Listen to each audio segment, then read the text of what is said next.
From the Cyber Hub bunker in studio, you're tuning in to the Cyber Hub podcast. And now for your host and CISO, James Azar. What's up, Christoph? Happy Friday, buddy. Happy Friday. How are you? I am doing good. So, what do you want to talk about today? I think the topic says it all, right? Let's talk about this new NIST CSF thing, because I got to tell you something, man. NIST dropped the bomb on Tuesday, and for once, I was like less critical of a NIST work product than I've been ever before. I was happy. I was like, okay, this is actually well thought of. They've obviously taken a lot of industry feedback. They've realized their shortfalls. What'd you think of NIST? I really like it. I think that the whole govern section that they added to the core of the NIST framework is instrumental, because I think before people were just focused on the identify and how that had a small business enablement impact, but not looking at the holistic business enablement impact throughout the life cycle. And I think that governance aspect really just brings that into perspective.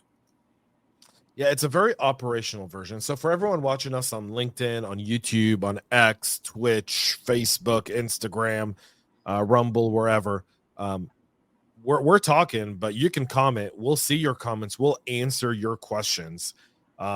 This is really us kind of chatting away for the next 30 minutes about this. So questions, comments, feedback. What do you think of NIST? Let us know. I'm really curious because I've seen, I feel like people are kind of waiting for a more comprehensive approach to come out from someone in order to kind of mimic a talking point. In a way, and I think people should really look at it. The opening document is very, very detailed. It's great. It gives you everything you need to know. The governance aspect, like you just brought up, Christoph, absolutely amazing. It's the right thing. But above it all, here's the one thing NIST CSF 2.0 does over 1.0, and it's really, really, really important. It becomes operational.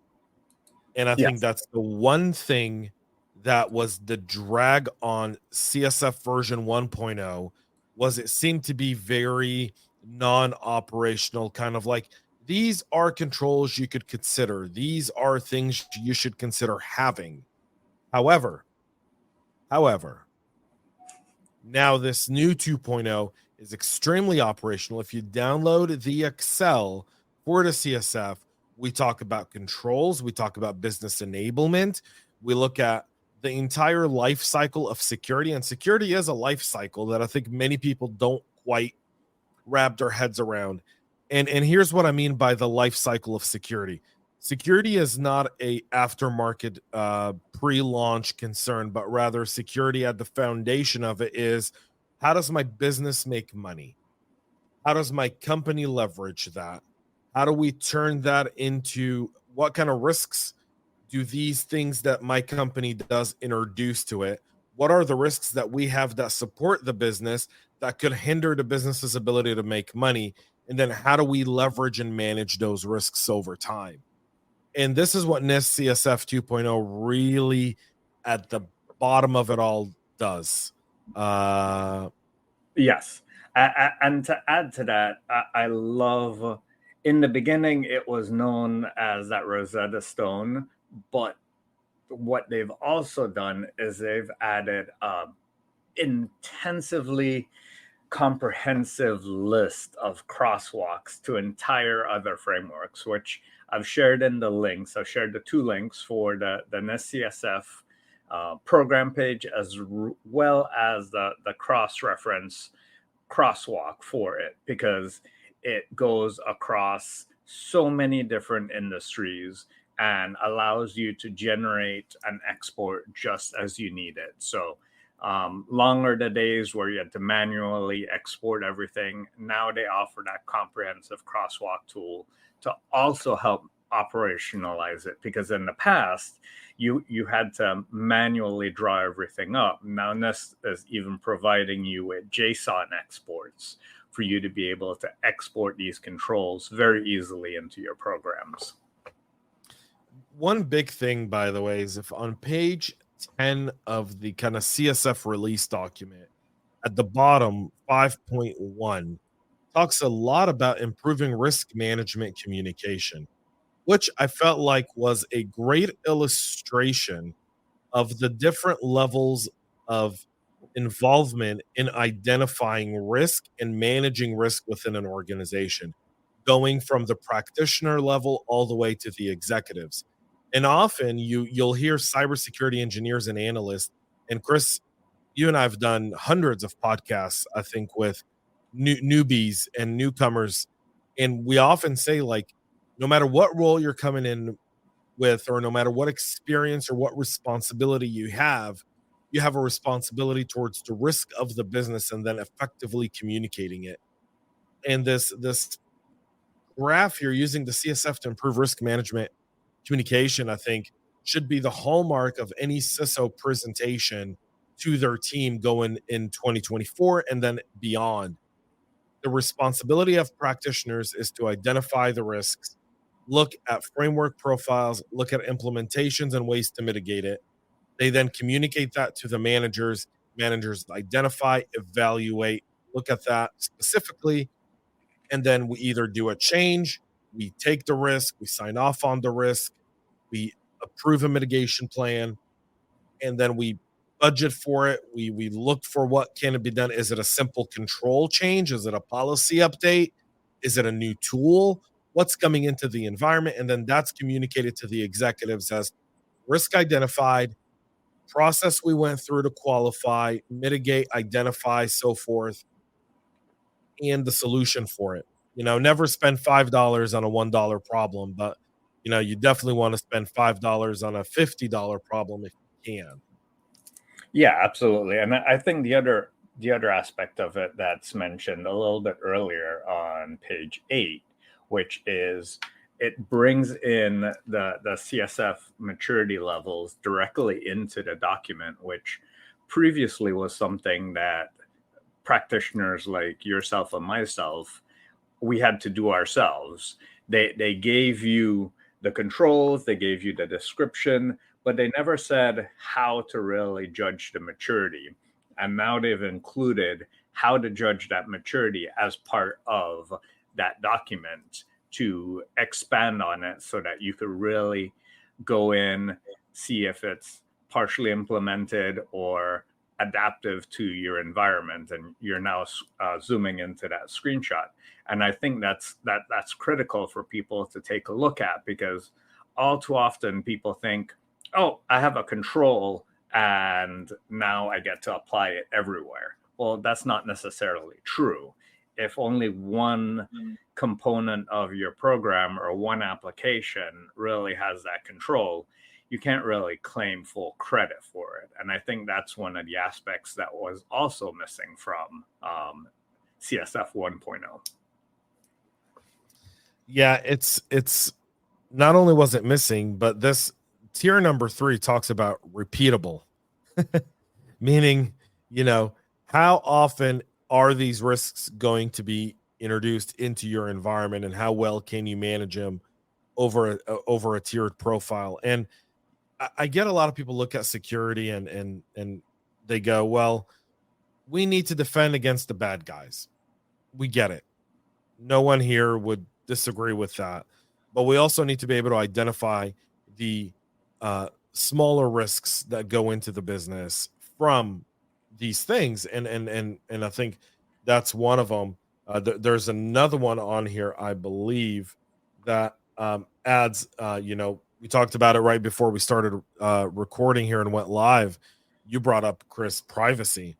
Yes. And finally, there's the privacy conversation here in NIST, because NIST 1.0 didn't have privacy anywhere on it. In fact, you were trying to map privacy to a whole bunch of other frameworks that may or may not mix. I mean, people were kind of, I'll give everyone, go ahead, Chris. to give NIST credit, NIST CSF 1.0 was created before a lot of the privacy frameworks like GDPR and CCPA. So to their credit, it wasn't something that was actively being promoted in the industry. But I think right now, the shift has been to include privacy as a business priority as well as a business risk, because not only do you have to worry about the data that you get from your consumers, but you also have to worry about, why am I using it? What was the use case that I brought it in for? And do I still need to keep it? See, I think there's one thing in the NIST CSF 2.0, and I'm going to go down a rabbit hole here for just a second. That's a bit missing in the privacy cybersecurity risk perspective, and that's new technology adoption, stuff like LLM, and AI that are now groundbreaking. That could have been potentially added to this as an asterisk, like AI and LLM models will require some sort of adoption, because the one thing about this 2.0 and NIST in general, like the NIST CSF in general, is it was constantly an assembly of things. And what I mean by it was an assembly of things, it was an assembly of things. You would look at NIST and go, all right, it does these two things for me. Great. I'm going to look at the CIS top 20. We're going to map, and you'd have an Excel, and your Excel would be all these different controls mapped from all these different places trying to come together. And the CSF 2.0 doesn't do that. It actually gives you one singular sheet to manage it all. Now, when we go to cybersecurity and privacy, I have a greater concern that I think isn't covered here. And I think that's simply because the way we're adopting LLM in business, large language models, for those who don't know, which is part of AI, there's generative AI, there's large language models, and those are very, very different from, kind of an algorithmic type of approach to data analysis and analysis in general, because you're able to really go over larger swaths of data and become much, much more accurate. So if you look at it from a GPS perspective, algorithms could have been accurate within 100 feet of, let's say, someone's location.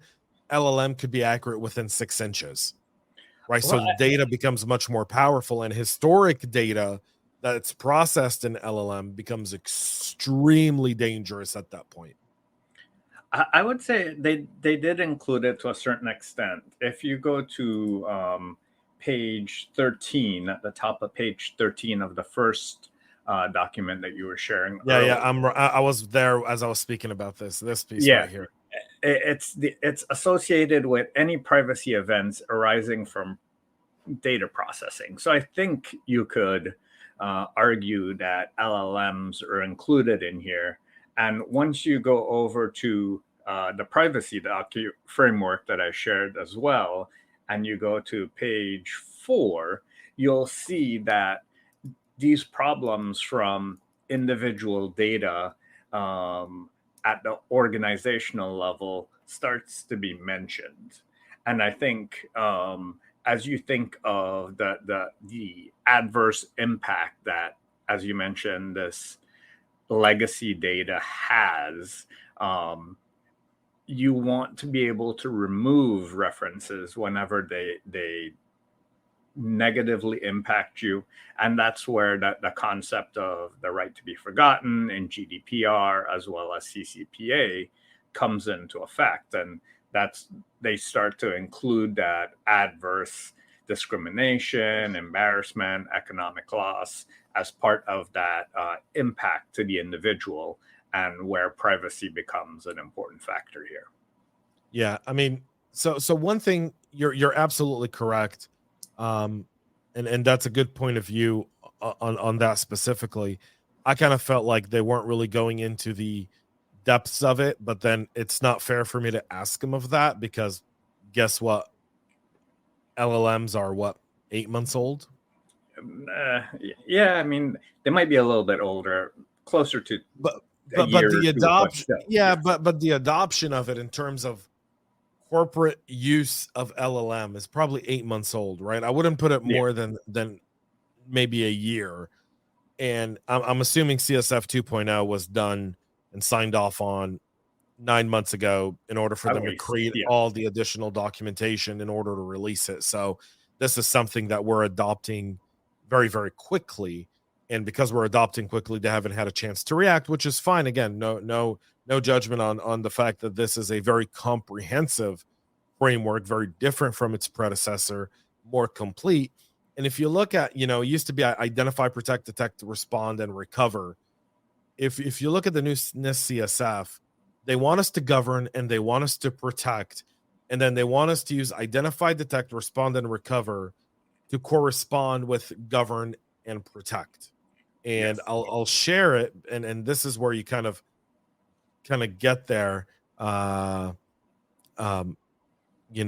There's you kind of see how they're looking at govern, the operational context being the top of it, the risk management strategy, the roles, responsibilities, and authorities, your policy, your oversight, and then your supply chain risk management, huge. But then if you look at identify, detect, respond, and recover, they're not different from NIST CSF 1.0 at all. In fact, I've looked at them one by one. They're the same exact identifiers, the same exact functions. Where what function did change was protect. Protect went to identify management. They've added more authentication, more access control. They've added data security, platform security, and technology infrastructure resilience. Those were not really there in that terminology in this CSF 1.0. And I think that is huge, because if you're starting to grasp the idea of how industry is evolving, it's evolving into govern, CISO, CSO, set policy, set rules and responsibilities, set strategy, oversight, and risk management. You've got your supporting teams that do the identified. Those are not typically your security teams, right? That's going to be your network, your infrastructure, your teams that security leans on to get the asset, risk, and improvement categories. Your protect is literally your security team. These are your architects, your engineers, your analysts, and so forth. Your detect is your tools. Your respond is your third parties and your security operations team. Yeah. And your recover is part of your governance and corporate responsibility document. Am I wrong here, Chris? No, you're not. And the one thing I'd also add for everyone to really hone in on is that supply chain risk management. We saw with Log4j that your digital supply chain, your physical supply chain, these are all core aspects of any digital resiliency strategy, as well as business resiliency strategy. So the fact that they brought in supply chain risk management is a core aspect. And I think it's very often overlooked, especially by small, medium-sized businesses. And it can be that thorn in the side that kind of takes them down. So the whole Cyberhuman Initiative, a group that both Chris and I are affiliated with. I'm assuming this is Paul. Yes, that's probably Paul. This is Paul. So Paul says, why isn't it fair? AI is over a decade old, so a lot of time to smooth things out instead of knee jerk like the speed of release. Do you want to tackle this first, Chris? Sure. I'd say while machine learning and similar techniques are over a decade old, I think the speed in which they've evolved over the past 3 to 4 years has increased dramatically, almost like the speed of development for computer chips. Every 18 months or even 6 months, it's been operating really quickly. So, yeah, I would say it is unfair to judge a framework's ability to govern this, but I think from an overall strategy perspective, it is included in the privacy and data management aspects of the framework. Yeah, the one thing I'll add to it is the use of AI has evolved significantly in the last year, right? Yes, you're right, Paul, AI is nearly a decade old, over a decade old, but it was AI by marketing people, not technological AI, meaning it was a more evolved machine learning algorithmic type of approach. It wasn't a real artificial intelligence. Real artificial intelligence, generative AI, essentially, what makes up the large language models that are being used now in many, many organizations, are a year old, not even. And so that's where I think we give them the benefit of the doubt with the speed of release, because there was a look at AI, there were all these theories around it, but it didn't become practical until we met Chat GPT. And then I forget what's the name of the Google version of it, the one that everyone hates now because it's just Bart. changing history and whatnot. Yeah, Bart. that one. Yeah. And so so I haven't even used it because I've heard it's so choppy. But then large language models in business cases are being used very, very differently than um, than specific old AI, artificial machine learning on a few extra servers type of deal. Yeah, This is I think really developing its before, own logic. yeah, but before it was used to detect anomalies, to derive statistics, to create outputs like that. Now it's being used to generate new content or new combinations of content that weren't previously created before. Yeah, and Avishai, has a great comment here. Don't forget, this is a document developed by a committee, which unfortunately severely limits both content and ability to adapt. I agree.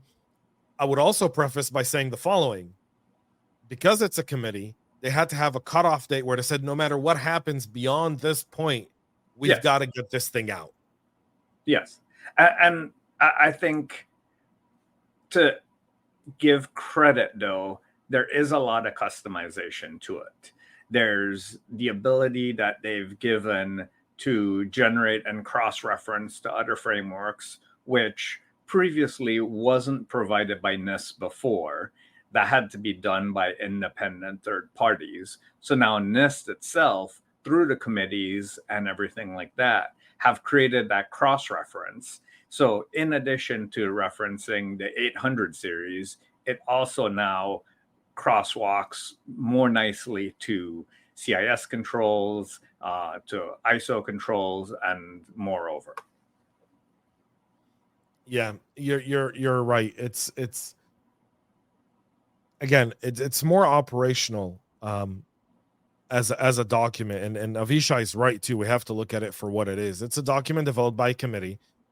It's a much more diverse and educated committee probably than the first CSF document, which didn't have a lot of practitioner input.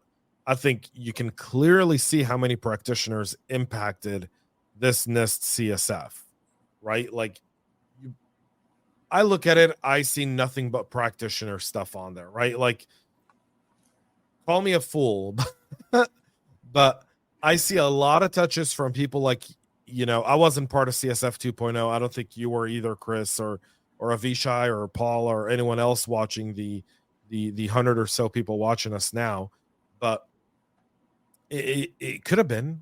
I mean, a person here could have been sitting on that committee, could have influenced something, and I think a lot of that were practitioners. I know several practitioners that were part of the workshops for CSF 2.0, and they shared how much it's evolved from when they first went into the workshop to when they released it, and it was truly a collaboration. Yeah, and this is a great, kind of conversation driver. That's the thing about this CSF. Chris, I want to ask you a question. We've got about 3.5, 4 minutes left, and I kind of want to give us both an opportunity to kind of go into a short monologue here. You look at NIST CSF, you're in a room full of people who go, another framework. what would be your sales? What would be your elevator pitch of why NIST CSF 2.0 is practical today for businesses? I wouldn't say it's another framework. It's the same framework with great evolutions and incorporations from other frameworks. And it continues to be that crosswalk, that Rosetta Stone of many other frameworks that NIST has pulled together and created a coherent strategy that both the businesses and government can use to help govern it.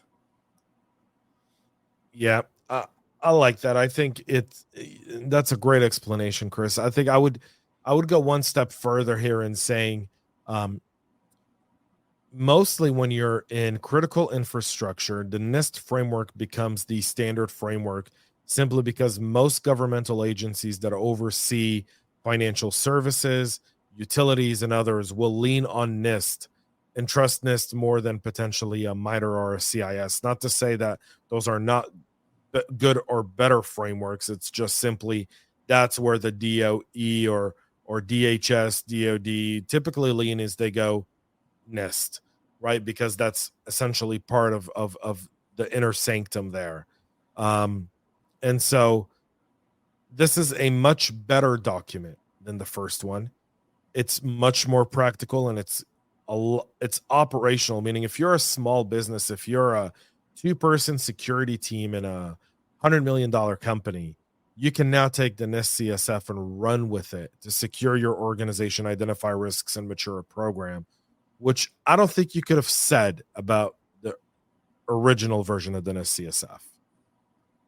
No, and I think as Avish mentioned, it's an improvement of the former one, and it's definitely had a lot of great changes to it. So I think that's a great summary, that it's about continuous improvement, and that's something that you should be doing with your own program. You should be looking at it continuously, revising it continuously, and adjusting it to the changing needs of your business. 100%. So we're almost at time, y'all. This is a 30-minute show where Chris and I kind of do what we do. Just Avi, please. Avishai wants to be called Avi. Okay, Avi. We need to have Avi on one of these some Friday. So last week we talked zero trust.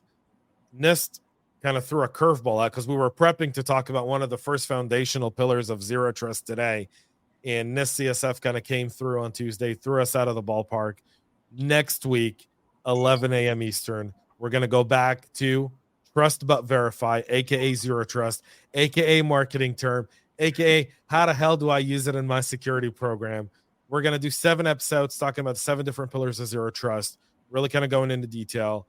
If you've got topic stuff, we'd love to have people kind of jump on here with comments like you've done today, or even come on video. That'll be great. And Avi has jokes. For those who've never met Avi, Avi's bold. So when he says he needs to have a good hair day, he's bold. He's got no hair.